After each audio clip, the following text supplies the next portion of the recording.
stopped. A long time train pulled in the station.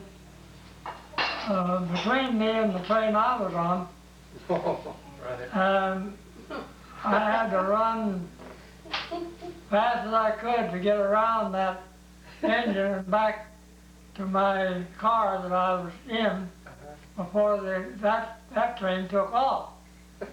And I just barely made it, me and the dog. I'll remember that. You imagine. You remember when? I remember something else as a sideline on that trip. We had an inside toilet, of course, on the train, and it had a window you could raise, you could open when you were in there if you wished. We stopped at a depot, and the car I was in was way back. It wasn't close to the depot, but just as I got up to pull my fence up, the train moved up right by the platform, the depot, where there was a lot of people. They saw me standing there, and then they yelled. I'll remember that. I was terribly embarrassed. You never told me that. That's great. Just as I got up, they pulled right past the platform. Everybody's looking at you. Oh, that's great.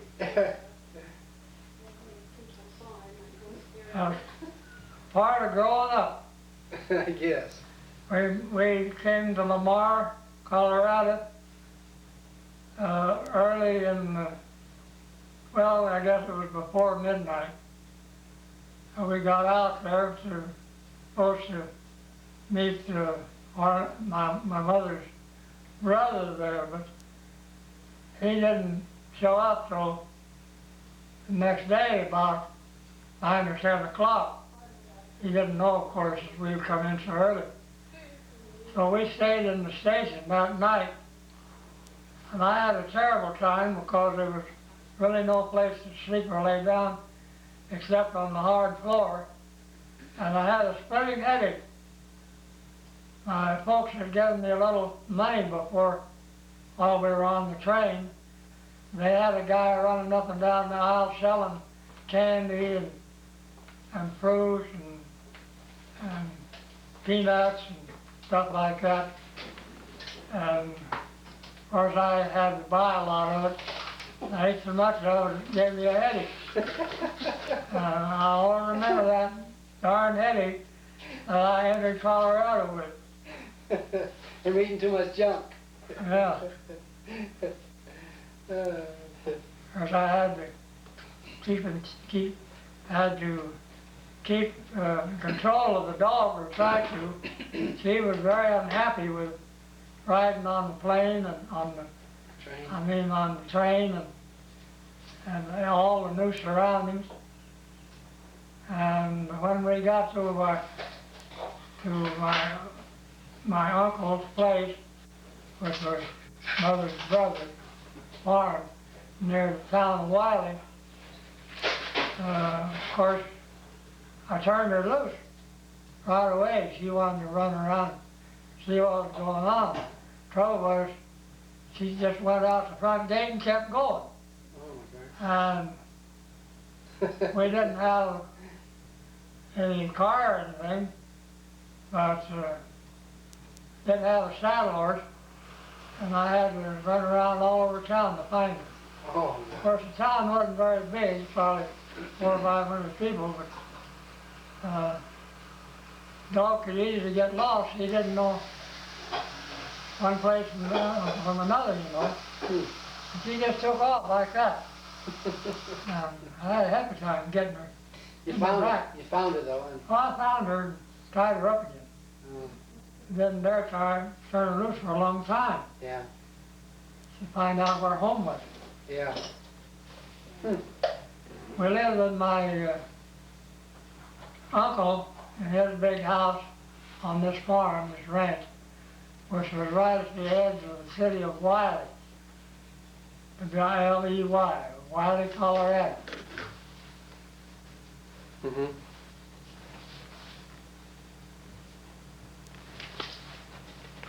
Is it taken? Yeah. It's all right. Taking all this momentous discussion? That means a lot to us. Well, we lived there with my uncle for a while, and my father worked for the uncle doing farm work, and then there was a fair-sized cement house on one corner of the farm, which we moved into. Father, and I, mother. Mother's name was Anna Jane. Father's name was John L. Lester. Did you name John Lester after John? Yeah, sure. Does John know that? John Lester Sr. was a very fine man. Does John Lester know it? That you named him after that man? Does your son, John Lester, know I suppose that? he does. I don't remember really telling him that was the case. But if he turns out to be as fine a man as John Lester was, he'll be a wonderful person. You said you named him after Always married. I never heard my dad swear. Never heard him talk mean about anybody. He didn't like farmhands, though, that didn't carry a pocket knife. And had a white hat. They had a white hat. White hat. He didn't think that they were maybe the right person to work for him. My dad was the And same I'm way. kind of funny, though. What do you mean? He would not How hire a a man who person didn't have a can pocket. have He prejudices. said they're He absolutely. probably knew somebody that wore a white hat that he didn't like, you know. And maybe, well, he felt that a man going to get along in the world just had to have a pocket knife. My dad wouldn't hire anybody either without a pocket knife. Yeah. He said they're absolutely no good. And he'd ask them and then he'd fire them. I guess I carried a pocket knife most of my life.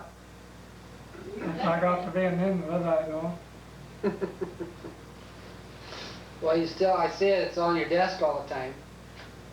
Yeah. Yeah, they do have it in there, don't they? Yeah, it's always there. Yeah. Well, many things have happened to me since that day when I first saw Colorado. That was in the southeast part of Colorado. The town we got off the train into was Lamar, Hi. L-A-M-A-R, Colorado. Wow, beautiful. Is Grandma here? Uh-huh. There you are. Hi, Grandma. Hi. Hi. Beautiful. You want those? Yeah, pretty. Oh, isn't that nice? Beautiful. That's Yeah, she it. gets all the purple. Uh-huh. You've been stealing my orange? That's sure pretty. The orange, I had to come down this morning because of the milk. You got a lot for those? I don't have one this big. I'd have to. We have lots of flowers here Thank you. where we live at the present time. Thank you, darling. One of the neighbor boys has just brought in a big bouquet. Neighbor boys who? Hello there. Hi. Well, you know, Yeah. sure. How you doing, Ben? Good. You're being filmed, you know. This is my favorite grandson. Oh, I'm not your favorite. We're all your favorite. One of my favorite grandsons. Yeah. Put it that way. That's nice. And if you get his picture taken, you may not know it. But he is. I hope We're you making show up. memories, will you? yeah. Well, I don't know, it We're making maybe hitting him memories. about here. Oh, May not be getting anything, but it's Well, I don't middle. want to be in it anyway. I don't want to be I'm getting some history. Some of Dad's history because. why don't you put one of those chairs up over there where It so won't you can fit. appear? It won't fit, Dad. No, Grandpa, I'm busy. He's busy. You just got enough room for you and I, That's right. It's barely getting in now. So he'd have to huh? Okay. get between us here. Are you guys going to be home Sunday night? Go ahead.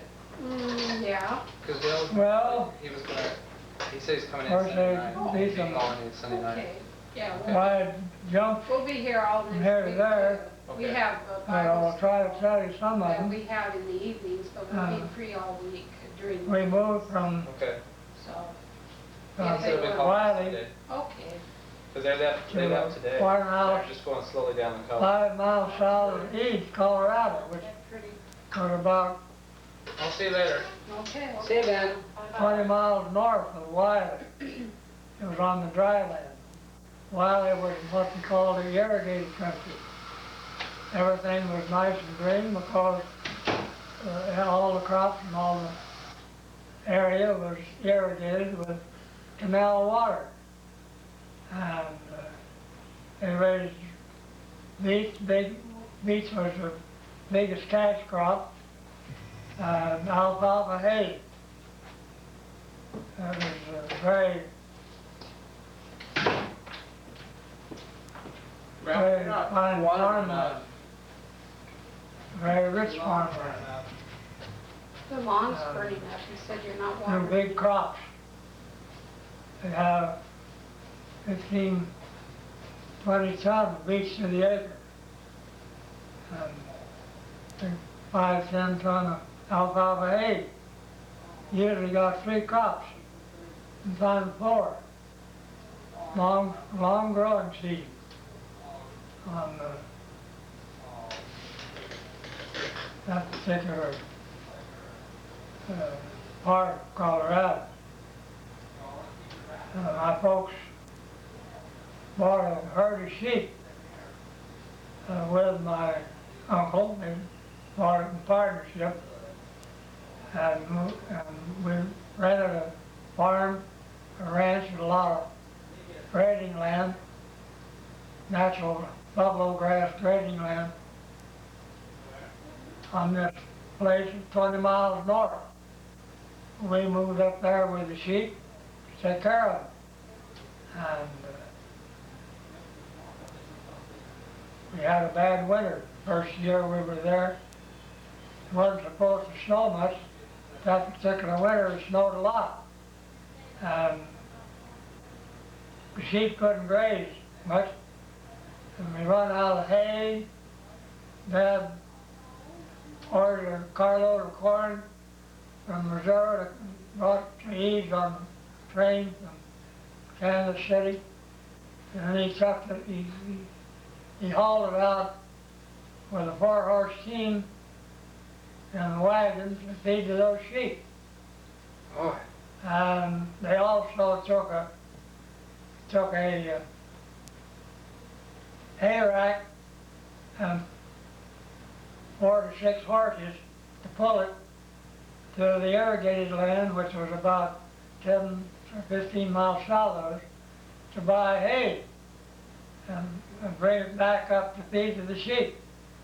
When the snow had the ground all covered, we had no feed.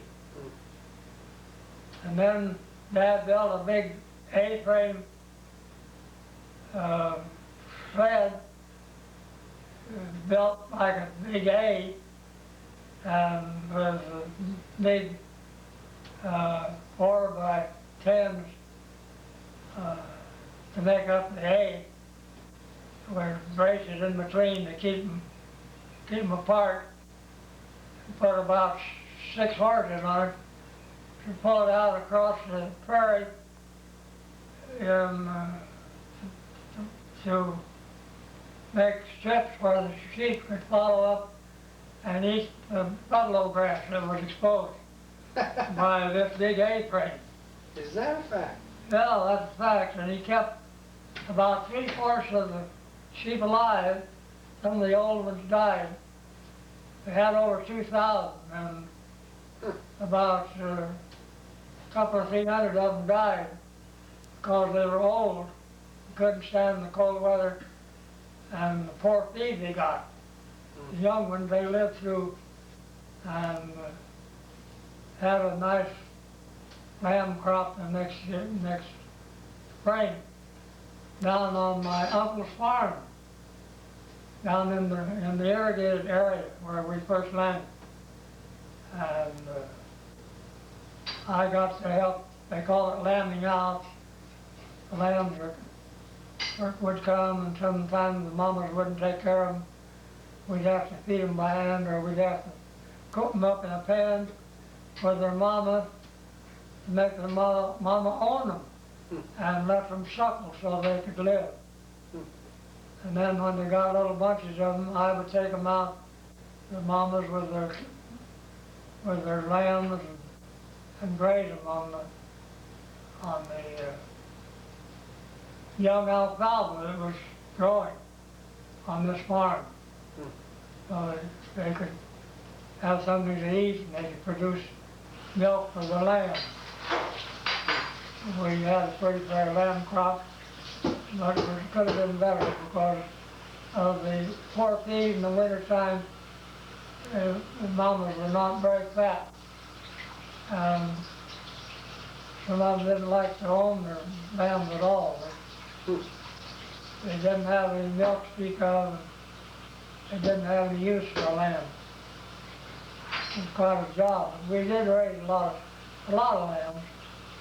And when they got bigger, we took them back up to the dryland part, and the mamas lived on the buffalo grass. Buffalo grass is a grass that gets about 4 inches high at the best, but it grows and never dies, even in the real dry weather. The buffalo grass will live, and when it rains again, you have grass. Everplace. Very tenacious. And what the buffaloes lived on in years past, where we ever showed up. There were piles of buffalo bones, cattle bones, on this ranch where we grazed the cattle, where we grazed the sheep.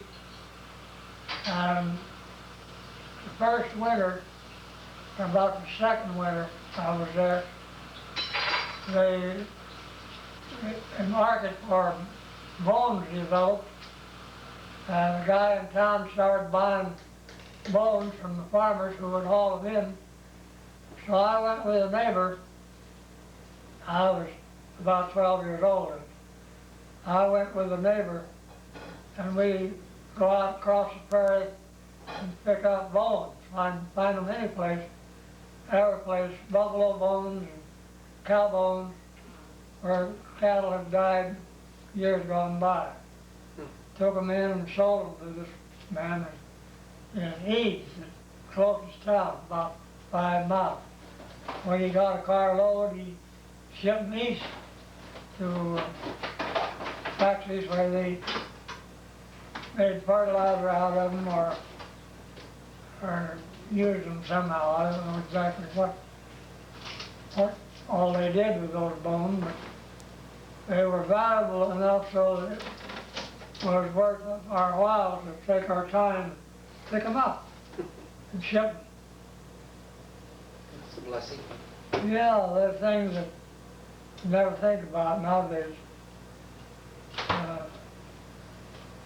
There wasn't any Indians there then, but you could go out around any place where there was a spring or a creek, and you could find arrows, arrowheads, and things that the Indians had used years before when they inhabited the land. That's what we There was do a few every Sunday. half-breed Indians lived in the area, but the real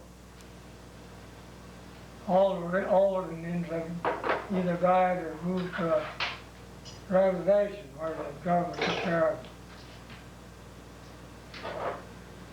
Few reservations today. the only ones alive today are the children of those old Indians that originally owned this country and everything was in it. White man came along, took it away from them, killed some of them. The things they did to the Indians wasn't nice. And, Well, you know, not a very pretty picture, really. if you have land, you're to multiply, you're to. The Indians got pretty mad about it, And the Indians. tried to kill them off, and of course, God allowed that. there were more white men than there was Indians, and they had more The land. guns and And things, if God hadn't done that. so the Indians lost their land. Back in the day, we wouldn't have steel. Many of them lost their lives. Did you Some keep let up? people don't talk about much anymore. That's right. See, God didn't let That's a whole race of people one of the just use land just to graze on and just. unpleasant things that happened He when this wanted country its was being resources developed, settled up. and so he took the land away from them. People came to this country from the east, from the I told this one England, woman about France, that was Germany, part of it. Russia. She didn't like that at all. There was a promised land that you come to this country and have freedom. So, you know, she couldn't understand what. Freedom from them, but it wasn't too much freedom for the Indians. They boxed them up in the forest land Yeah, but God said. areas they could find. The metals and The stuff. Go-Go's was, that's the biggest one in Arizona, turned out to be the richest part of the whole country. The land turned out to be underlaid with oil and uranium. And then the white man had trouble getting control of it. And at that stage of the game, the Indians still had enough influence that they got money paid to them for the use of this land and for their uranium and oil. They got some payment, enough so that it helped them get an education and helped them to live when otherwise we probably wouldn't hardly have enough income from the cattle they could raise or the sheep they could raise and the goats on that poor land that the white man left them with.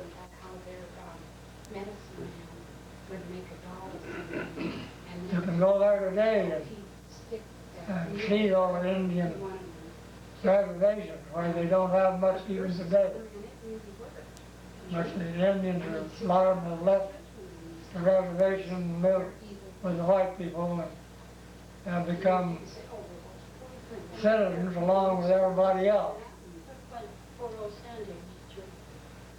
Don't nobody talk about it much. Right.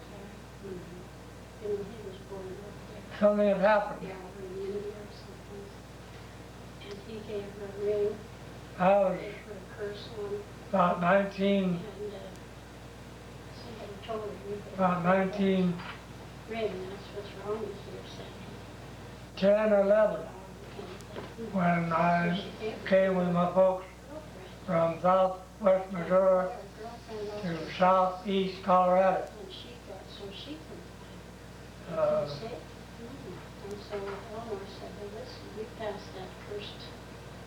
There really wasn't much in the way of improvement.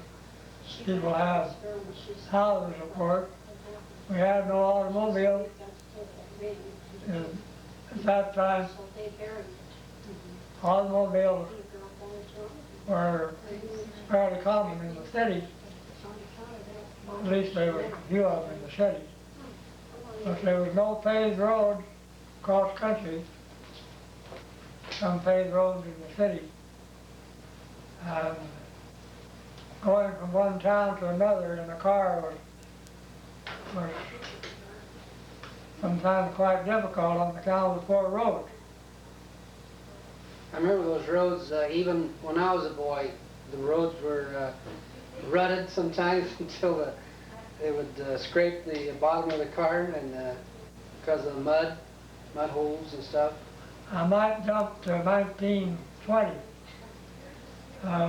I was at that time living in Laramie, Wyoming with my mother and working in a garage as a bookkeeper, an accountant. See, her name was, what was her name again? Your mother's name? Anna Jane. Anna Jane. Yeah, Anna Jane, my mother. She was, I might add that she was my adopted mother, and John Messer was my adopted dad. At least they adopted me, and of course I adopted them. But it works both ways. They were a very fine couple. Previous to they were around 50 or, all around 50 years old when they adopted me. And previous to that, they had adopted another boy and raised him to manhood, and he had got married and left and had a family in another city. Got it turned on again? Ready. See where it's blinking? Huh? You see the little light that's blinking? You see the light that's blinking on the machine? The red light? Oh, I don't see it. So when it's blinking, it's on. Yeah.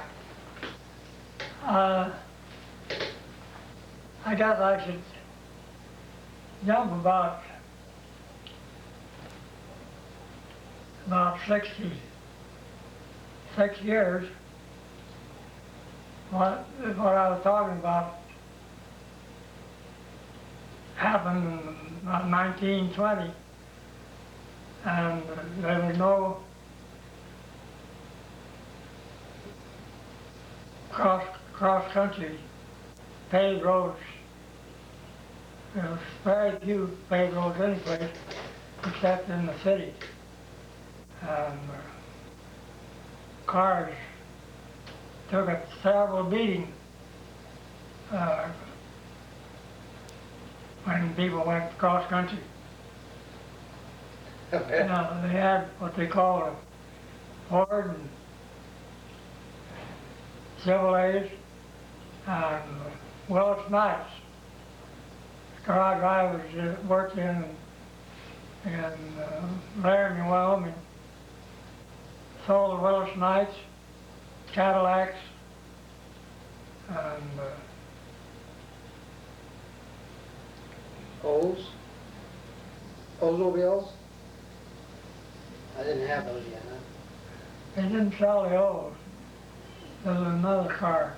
Buick? It was a forerunner of the Chrysler.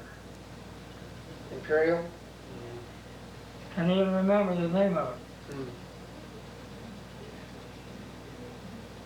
Anyway, I said I'd jump about 66 years, just like that. I'm having trouble keeping my feet from swelling, and I went to the doctor a couple of days ago and got some medicine, so I have to go to the bathroom there a little bit. But that's aside from the thing I'd like to say, really.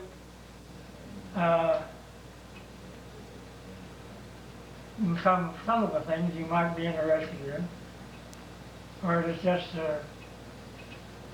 haphazard accounting of one person's life, and when all of you get to be 86, you can do the same thing.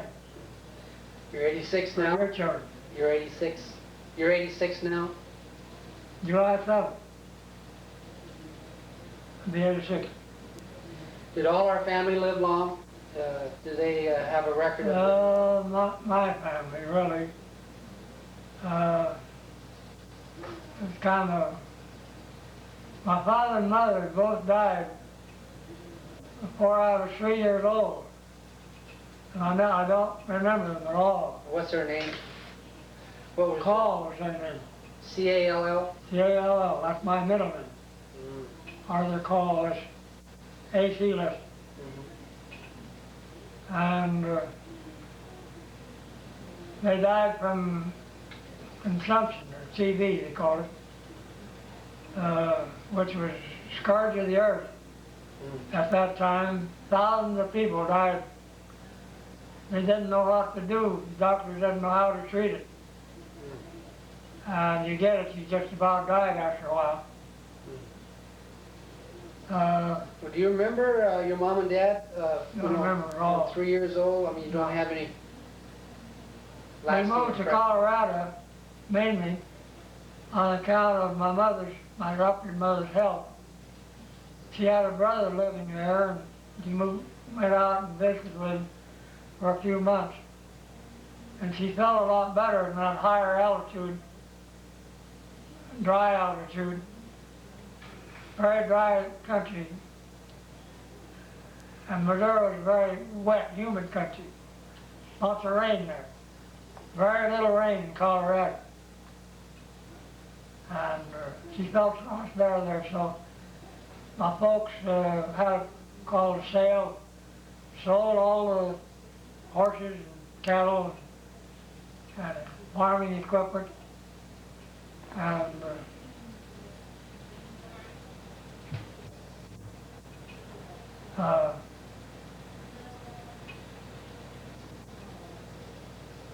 took what money we could get together and moved to Colorado.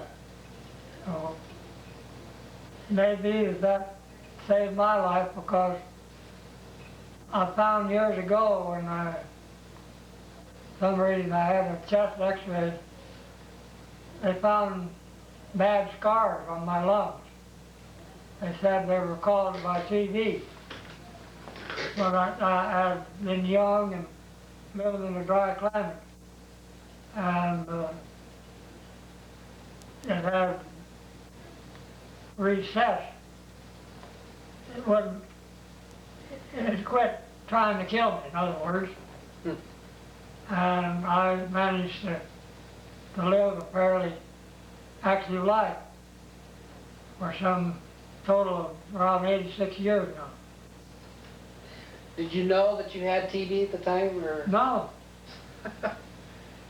Moving to Colorado probably saved my life because of getting in that dry climate. Especially not knowing I had it. Not knowing that I had the disease.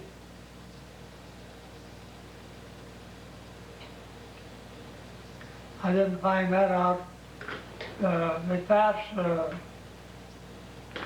see, how was that? They passed a law in Colorado that everybody had to take an x-ray to see if they had TB. And if they did, they could treat them and find who they were and stop passing the disease from one person to another. A lot of people carried it, nobody knew it. So they had to find who was the carriers and who was giving others consumption in order to cure it. Then the doctors found how to give medication that would cure it. The sanitariums that the government had built all over the country became general hospitals for everything else, because they didn't have to go to the hospital to get rid of TB. While I was young, before we left Missouri, the government came to Mount Vernon, which was our local town, and built a sanatorium just a mile north of Mount Vernon, the name of the town, and where they could take care of several hundred people who had TB.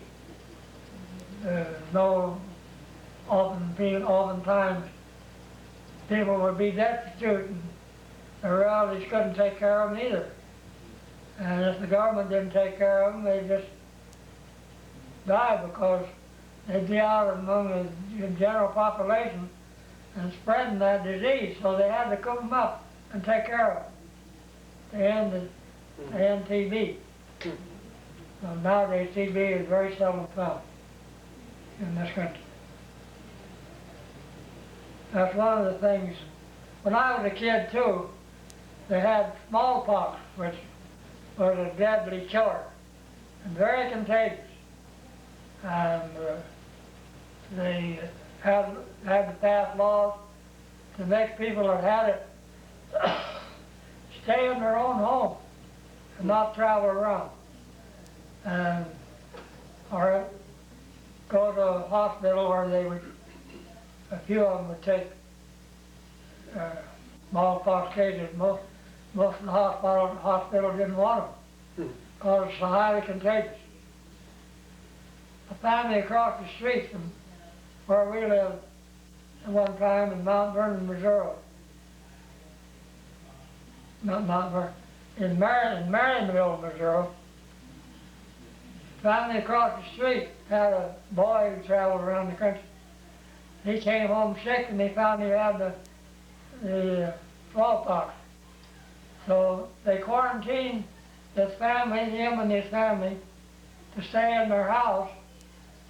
And my dad carried groceries to them, buy groceries and carried them to them, and left them in their front gate. And they would come out and get them after he left them there because they were supposed to stay in their house and not come close to any other human being because it could be transferred in the air from one person to another. Terrible, deadly disease. Everybody had to be vaccinated when they found a cure for it, when they found they could vaccinate and prevent it. I have a spot on my arm yet today that I got when I was in school from a vaccination for smallpox. I don't think they do that nowadays, or if they do, they do it while you're young. Yeah, one of your grandchildren, TJ. Spot on their arm? Well, they go in for shots there when they're babies, you know, like when they're 1 or 2. They do most of it when they're young. Yeah, they give them when they're little. Yeah. And then when you go to school, you have to have a record. You have to have the record, and you have to prove. If you had their shot. They won't even let you in school. Yeah. So they do get them. That was the way they changed the law so as to eliminate some of those diseases that were so contagious, highly contagious. In previous history, you can read it in ancient history, big cities like London and Paris, and Moscow, and places like that in the east have been decimated, and maybe half the people would be killed by plagues of that type. They had no way to treat it, didn't know what to do when they got it. They just died. Well, we made some progress then, I guess. You have the benefit of medical development that you are not aware of nowadays. Not aware of because the thing that caused those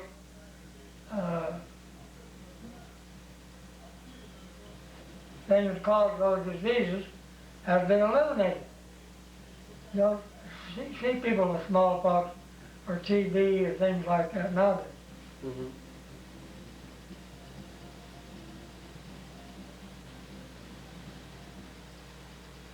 Nowadays we're transplanting hearts and transplanting kidneys and isn't it wonderful? eyes and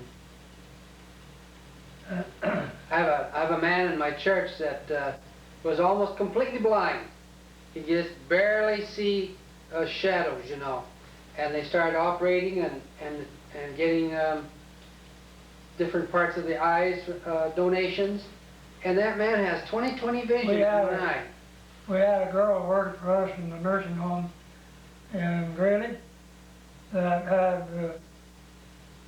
had transplants. She'd had the center of the eye, the cornea, whatever it's called, cornea, transplanted into her eyes. she was totally blind. And she got these transplants and then she could see. I know. That's like a miracle. Yeah, it really was a miracle. Marvelous things happen.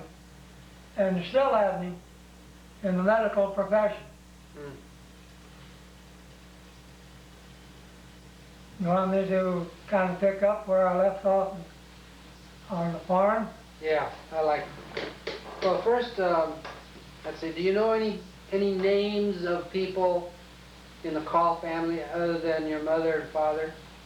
I was taken by my parents down to see my grandmother, who was still alive, my real grandmother, Remember her name? when I was about 9 years old. She lived near Aurora on a farm which they owned and farmed. And I saw her a time or two. She was a very healthy person, I guess, because she didn't die until she was about 95, 96. You know her name? She escaped the pneumonia. She had several children that died from pneumonia. Hmm. And I had pneumonia, didn't I, TB. when I was a baby? Didn't I have a touch of pneumonia once when I was a baby at Grandpa Gorman's house?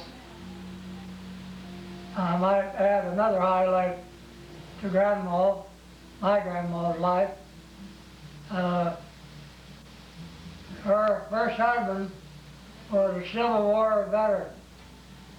He fought in the Union Army when they whipped the South and made the Union, cemented the Union back together.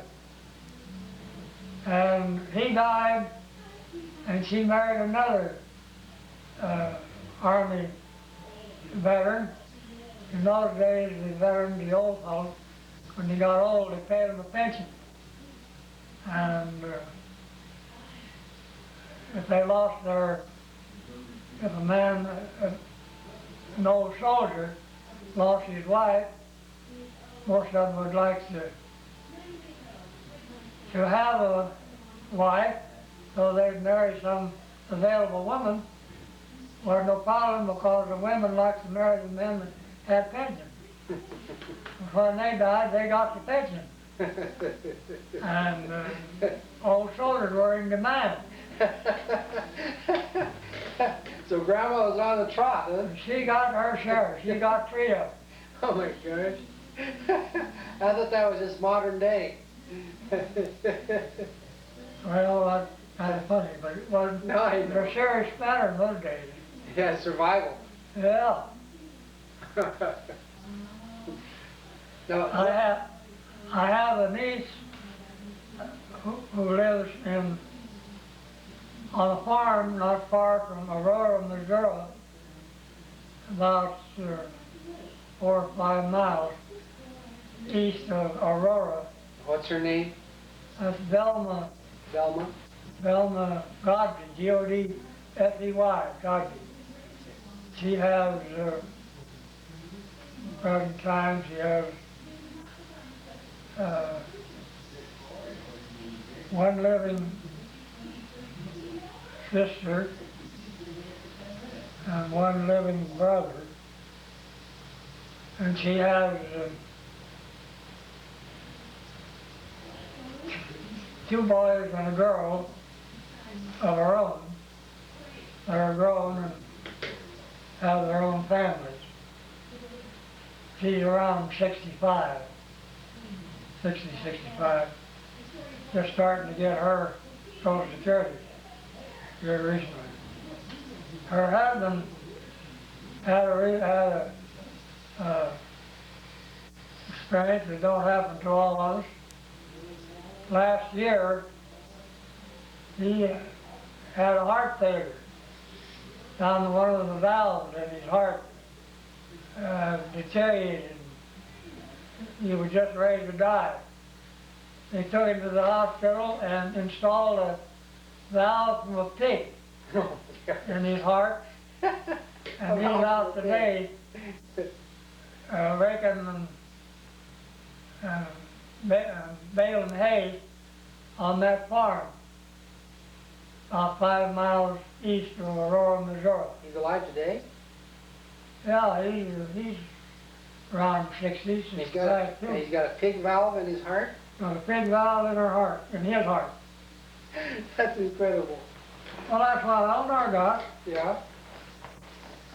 Eleanor Wall, which is my wife's sister, living here not too far in California, had the same experience this last year. Her heart valve played out. They took her to the hospital, they put a big valve in her heart. And she is up and around and going pretty good. This is a year later. Doing real good. Wow. So don't discount the doctors. Mm. The doctors have done marvelous things. Still doing marvelous things. Oh, yeah. Just this week, they transplanted a heart from a baby who had died accidentally and had a good heart. They transplanted it into a newborn baby whose heart was no good. And that newborn baby is still alive. This is about 3 or 4 days since that operation. And they think they think that baby's going to live. That's great. Well, what was your grandmother's name? Do you remember? Well, of course, the original name was, Now, is this the Call grandmother or the Lester grandmother? Is this the line from the Lester or the Call? well, it's been so many years, that's escaped my mind. Okay. My real mother was the daughter of this grandmother. Then So her name was wait a minute. Her name was Call. mhm. Oh yeah, my grandmother's name was Lawson. Last name or first name? Lawson, that was her Last name. That was her original Last. marriage name, Mhm. and her children that she raised took that name, Mhm. Lawson, which of course was their name. Mhm. And she had a couple of other names when she married those old soldiers, which I've forgotten. That's interesting. That's some of the things that's happened, you know. Were you ever come along Far, far. a long time ago?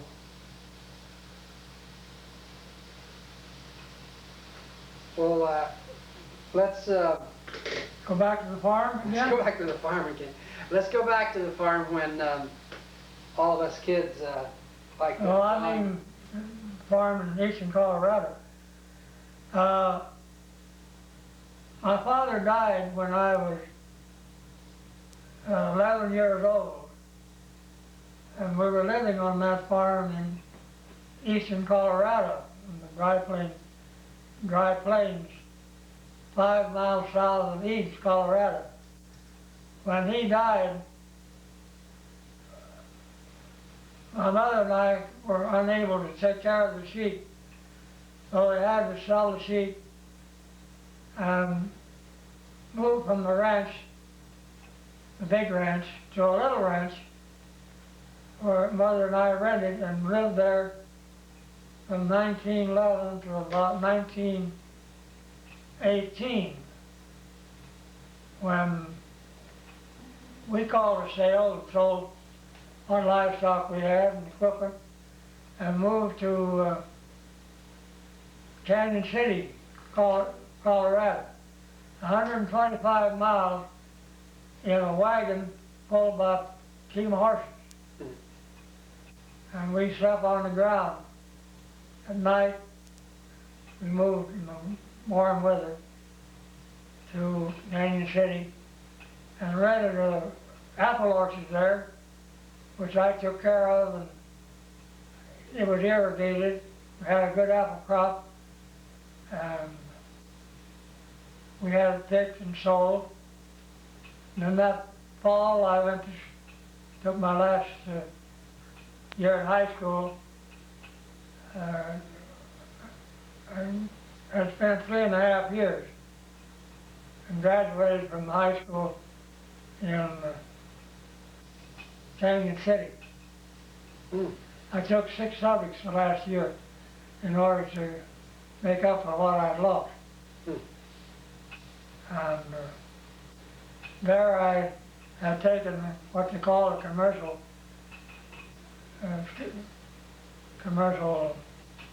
subjects and learned to do shorthand, use a typewriter, do bookkeeping, and so on. And when I graduated, I went to a small business college in Canyon City for a few months until I got a job. And I worked in garages. My cousin who lived in Lamar at that time, was Uncle Tom Fairburn, was mother's brother, and he had died, and he and his mother had moved to Lamar, Colorado, and he was working in this garage in Lamar as a salesman. And his boss needed a bookkeeper, knew I was graduating, had graduated and knew something about bookkeeping, so he told me to come down, I'd probably get the job. I'd asked for it, which I did. So I moved down to Lamar, Colorado, and went to work in this garage. Did he write you? Or as a bookkeeper. How did he get hold of you? Did he write you a letter? Yeah, he wrote me a letter. Told me that there was an opening there and I'd probably have it if I wouldn't come down. That's how I got started. He was looking out for you, wasn't he? Yeah, we were buddies at that time. We fussed between ourselves. He was always a little bigger than I, a little stronger. He kind of liked me because he could get the best of it. We wrestled and things, you know. He grew up to be a 225-pound man. I grew up to be about... Think it's working? Yeah. Red light's blinking. Tom's having some trouble making the record work. Well, I've run out of battery and I have to change my battery.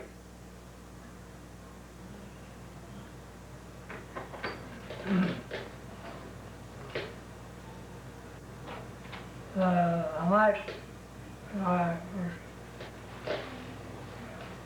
few things I probably could leave out, but I'll try and get the highlights. I worked in this garage in Lamar for a couple of years. A guy come along who had a contract to plow up a lot of land south of town with big tractors, and he had cars and trucks and things. And he came to our garage, and I got acquainted with him. He got acquainted with me. He offered me a job if I'd go out with him and help him plow up this land out south of town. He had a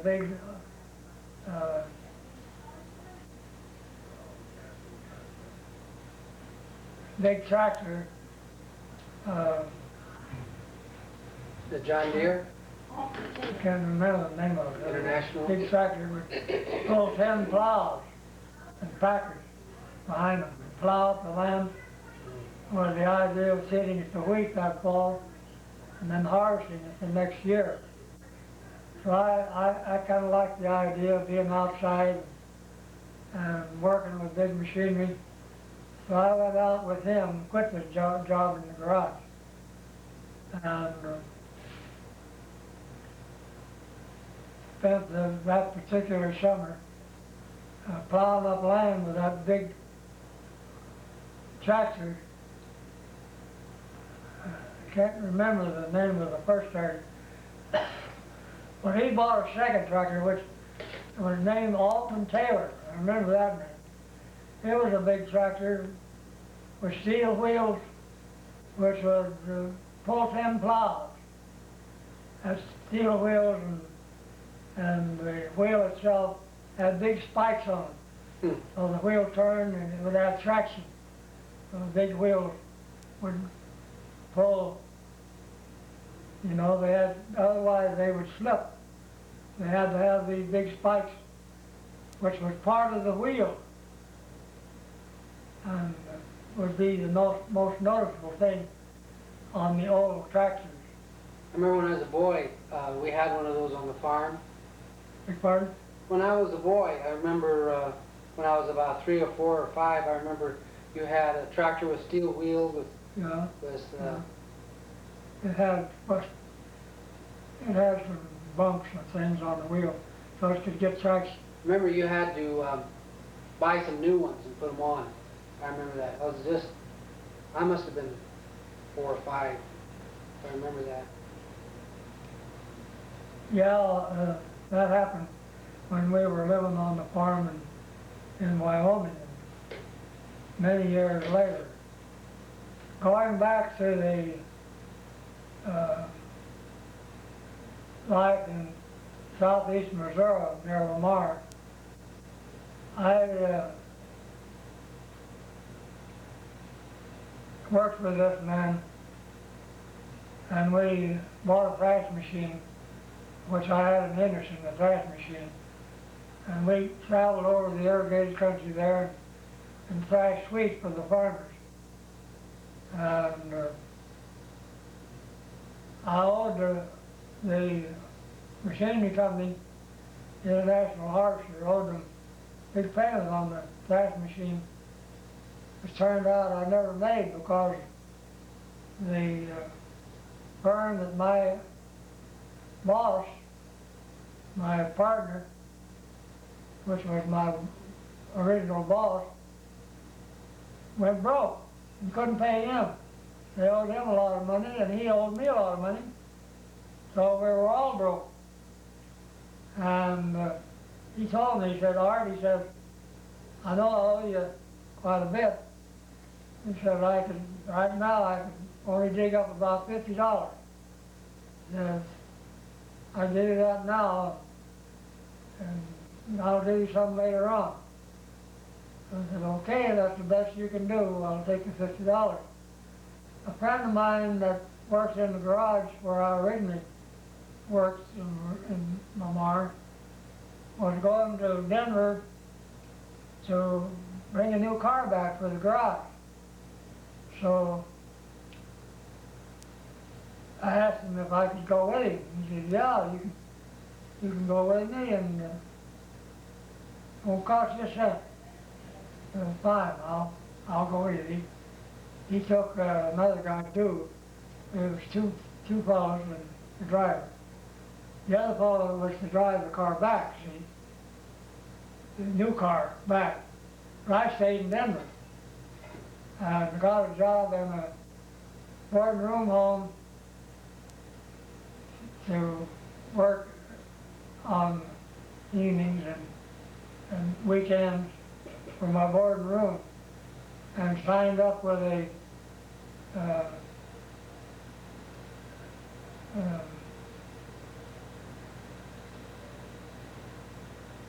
school where they taught bookkeeping and things like that, which I had completed in high school. I went to this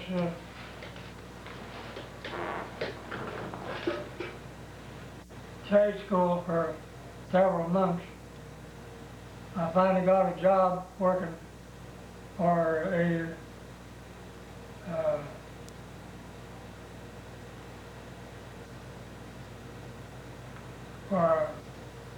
an office in Trinidad, Colorado, which was a pretty good job to go at that time. They were going to pay me $150 a month, big wage. I went down there and worked about a week or 10 days. He come around and he says, you're not sufficiently advanced in taking dictation and writing letters. He said, I'm going to have to let you go. He said, I'll give you a half a month's salary so you can get back up to your where you live in Denver. So he gave me $75, and I took a train instead of walking back to Denver, where my mother was waiting for me. Then I got the flu. The next year after the flu epidemic, they had the flu epidemic that killed thousands of people in 1918. And I didn't get it, but I got it the next year. And the darn near killed me. Left me with a bum heart. As I took pills for a good many years after I got over the worst part of it. By that time, my cousin had moved from Lamar to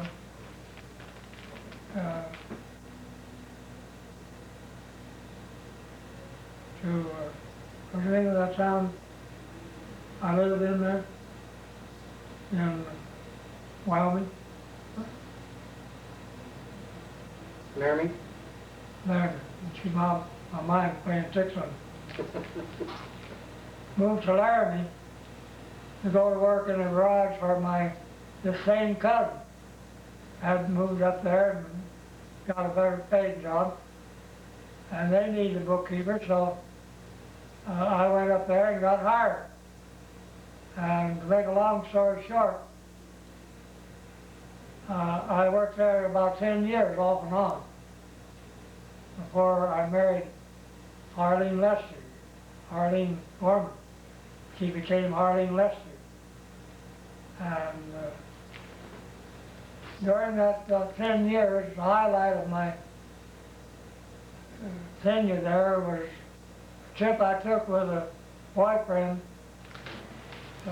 Lester Grout, to California. We came to Los Angeles. I was around 19 or 20. And the only payment between Laramie and Los Angeles was about 20 miles of pavement between Fort Collins and Denver. The rest was gravel or dirt road. From Indio, California, into LA, there had been a paved road, but it had been worn out. It wasn't built very good in the first place, and it was full of big chuck holes.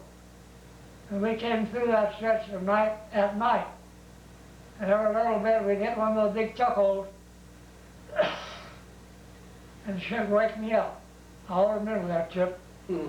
We we'd just drive on in, see? Took turns driving. One would try to sleep and the other would drive. Well, couldn't sleep on account of those chuck holes. Of course, that road was replaced. That was on the old Highway 30. The old route from Chicago to LA. Highway 30 was the name of the route that everybody took. And it went through Wyoming, went through Laramie. And I talked to a lot of guys who were on their way to California, and that was one reason I decided I wanted to see California, because there were so many people going out there. It was supposed to be a land where they didn't have any winter, and that was nice, you know. We had real bad winter in Laramie. Had about 7 or 8 months of winter, about 5 months of summer. So I and my boyfriend wanted to see California. Well, I had a car by that time, a Nash, 5-passenger Nash with a cloth top. So we drove it to California. And stayed till that was just before Christmas. We drove right through California out to the coast, down to the coast, pulled into a place where there was a lot of people enjoying themselves in the surf on the ocean, and stopped, and while we were sitting there, a guy walks up to the car. He says, well, hello, Art, what are you doing out here? Oh, I remember that. The first guy I saw and really talked to in California was a guy who I knew in Laramie, and he had moved out to California. That's ridiculous. And the first guy I talked to hadn't gotten out of the car yet. He walked up to the car and said, hello, Art. No surprise. Really is. Small world. Well, we lived, that was just before Christmas. We lived there till the next July. We both worked at odd jobs, made a little money. But I wrote back, asked my boss if I could work for him again. He told me, yeah, come on back, I'll give you a job. So he and I started back, but we went by the way of Seattle. We drove up the coast, and I had a girlfriend that had moved there from Lamar, Colorado. So we went to their house.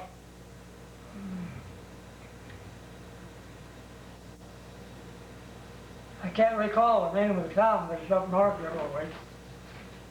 Anyway, I got to see her again, and at that time she was through school and working as a stenographer in a railroad office.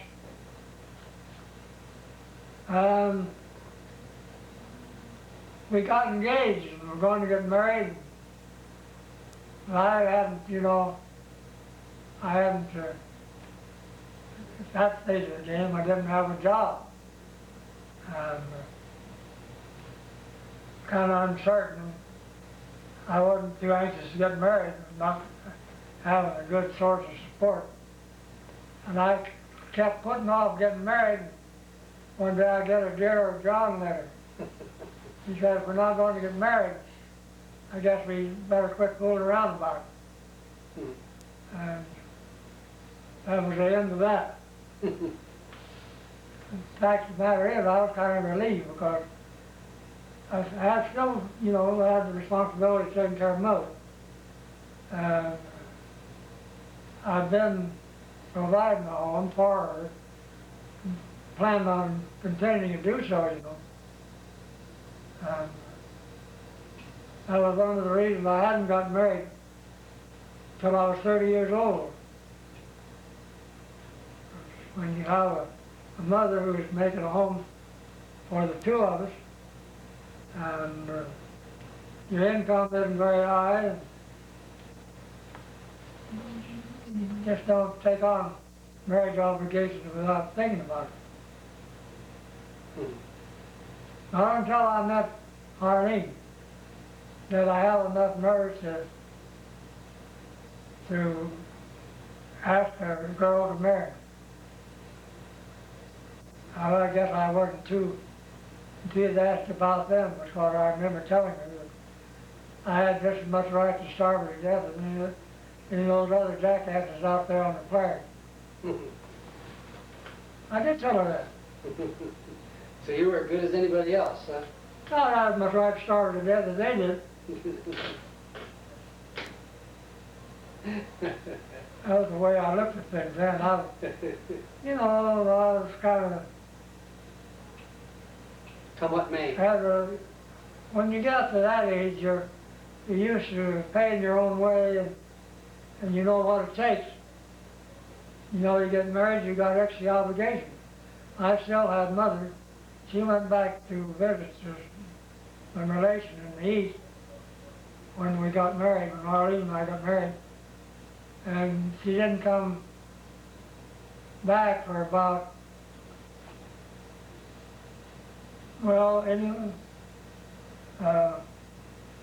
Donald was born before she came back. She came back and moved in with us on the farm. And helped take care of Donald as a baby.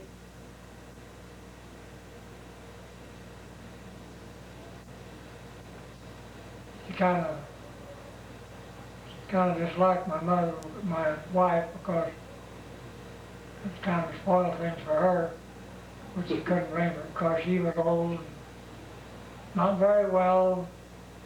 When you get old people, just getting along is kind of a problem. In those days, you didn't have any Social Security or welfare to take care of you. His root hogger died.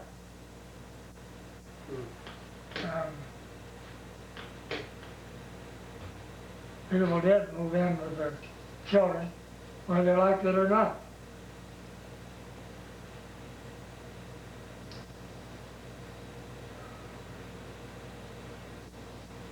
Well, that was the highlight of my trip to California. We,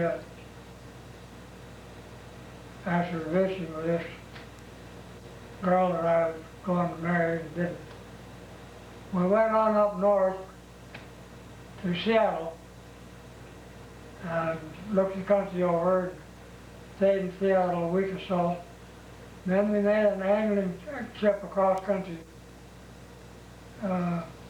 back to Laramie, Wyoming. Saw a lot of the world. I don't know whether I gained much by it or not, but it was far grown up that stage of the game. We're going to have to stop this interview right now because I'm going to go. You're running out Running out of batteries. what it takes. So we'll come back and Yeah, another time. pick up from I'm Laramie. going to be around for longer, I think. Well, And then I want to get Mom too. I want to get Mom listen here. to share. I was just ready to put the vegetables in. We're gonna have just vegetables and chicken. Okay. She can sit where you're sitting and Ready, go!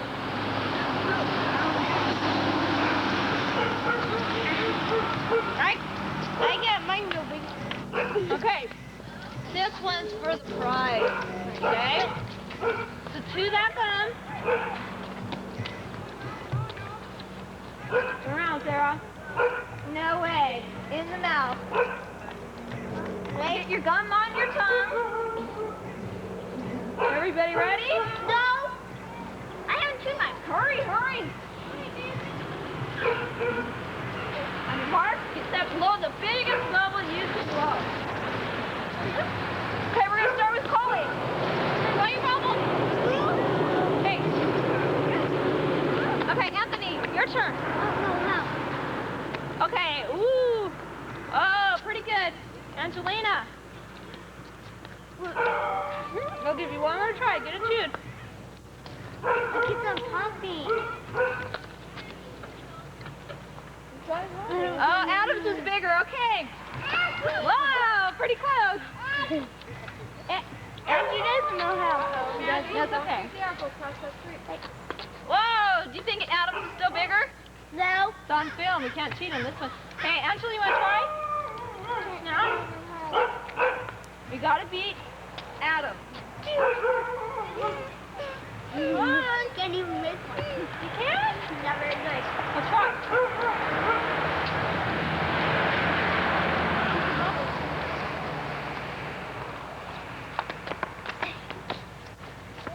Oh, well. Okay. Eric, you don't know how? Okay, Melinda, get in your purse there. Amanda! Come away from her. Come on. Okay, Melinda, this is against Adam. Oh, almost, not quite. Because it came out of my mouth.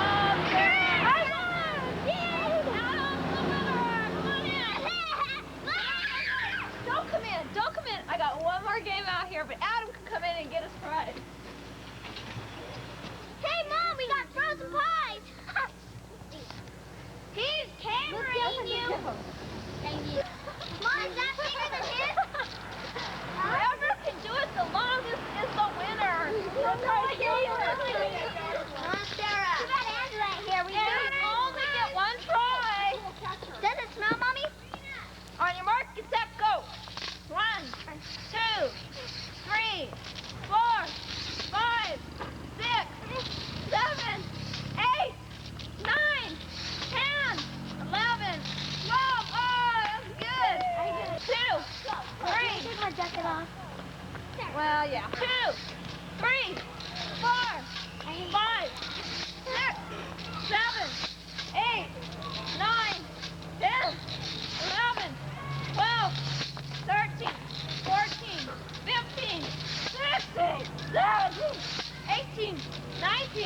20. She's good. 1, 22, 23, 24, 25, 26, 27, 28, 28. Eric's turn. Eric! Eric don't know how to do it. Come on, Eric. He can too. No, he can't. You know how to? Okay. Here goes. Eric can dance like no one you've ever seen, so I'm sure he could do the hula hoop. Hold this. Hold it. Throw it. Do it around you. Woo! 29! One more try. Get it on. Go ahead. Ricky, put it up. Eric, put it up against you. Yeah, there you go. 1, 2, 3. Yay! Go. I got 12. 1, 2, 3, 4, 5, 6, 7, 8, 10, 11, 12, 13, 14, 15, 16, 17, 18, 19, 20, 21, 22, 23, 24, 25. Start with it like Okay, here she goes. Ready? Go. Here, let me show you. Come here. I used to Start it on your back. You throw it like that. Okay, start it on your back. Can I show her? No, she'll do it this time. 1, 2, 3. Yay! Hey, you got as much as Eric did. And her. Come on, go. Okay, that's okay. You got me. You got me. You better. Yeah, then you better play. Oh, she knows how. 1, 2, 3, 4, 5, 6, 7, 8. Oh, that was good. Yay! Ricky. You're beating It's Ricky's turn. It's really That's Ricky. She got 2. Go try again, Ricky. Hey, let Ricky do it again, just one more time. Okay, well, let Anthony do it, and then Ricky can. Okay. Because Anthony, you know, do it. Hold on to the hula hoop. Spin it. Do it. Yes, you can. Go. Go like this. Because all he does is swim. No. Yeah. Yay! 2. That's 3. That was good. Yay. Come on, Chloe. Okay, Amanda, go by Mama.